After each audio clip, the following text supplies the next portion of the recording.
Morning అవుతుంది. ఇప్పుడు వచ్చేసి నేను ఎయిర్పోర్ట్లో ఉన్నా. కరెక్ట్గా 3:58కి డ్రాప్ అయిపోయింది. ఇక్కడ నేను వచ్చినప్పటికి గోషెడన్లో 26 నుంచి 30 బండ్ల వరకు చూస్తుంది. ఊబర్ గోల్ వచ్చేసి 301 నుంచి 305 బండ్ల వరకు చూస్తుంది. ఇప్పుడు కరెక్ట్ టైం వచ్చేసి 6 అవుతుంది. అప్పటి నుంచి ఇప్పటి వరకు 5 బండ్లు తగ్గినది.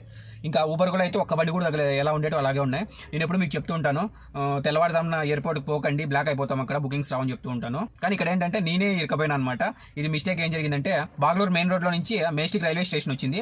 సరే అని చెప్పేసి కస్టమర్ని ఎక్కించుకొని పోతున్నా. పోయేటప్పుడు మెయిన్ రోడ్కి వచ్చా. మెయిన్ రోడ్కి వచ్చి లెఫ్ట్ తీసుకుంటే సరే ఎక్కడికి వెళ్తున్నారు, ఎయిర్పోర్ట్కి వెళ్ళాలని. సార్ మీరు లొకేషన్ రైల్వే స్టేషన్కి వేసారు సార్, ఒకసారి చూసుకోండి అంటే ఓ మిస్టేక్ అయిందని చెప్పేసి ఎయిర్పోర్ట్కి వేసారు. సో మామూలుగా మనకు తెలిసి మనం తీసుకోం కదా, సరే అని చెప్పేసి ఇక్కడికి వచ్చాను. సో అలా బ్లాక్ అయిపోయినా. అందుకే ఎప్పుడైనా కానీ 12 గంటల పైన 3 గంటల లోపల ఎయిర్పోర్ట్ బుకింగ్ వస్తే తీసుకోండి. 3 గంటల పైన వస్తే ఎప్పుడైనా తీసుకోకండి. ఇంకా ఇలా బ్లాక్ అయిపోవాల్సి వస్తుంది. ఇక నా కర్మ ఏంటంటే సిటీలో బిజినెస్ చాలా బాగా అవుతుంది. కిలోమీటర్కి 18 రూపాయలు, 20 రూపాయలు, 22 రూపాయలు, 25 రూపాయల వరకు కూడా ఇస్తున్నాడు ఊబర్లో. సో ఒక 4,500 ఒక 4,000 చేద్దాం అనుకుంటే వచ్చి ఎయిర్పోర్ట్లో అన్నా ఇట్లా ఉంటుంది దరిద్రం. అంటే ఏం చేయడానికి లేదు.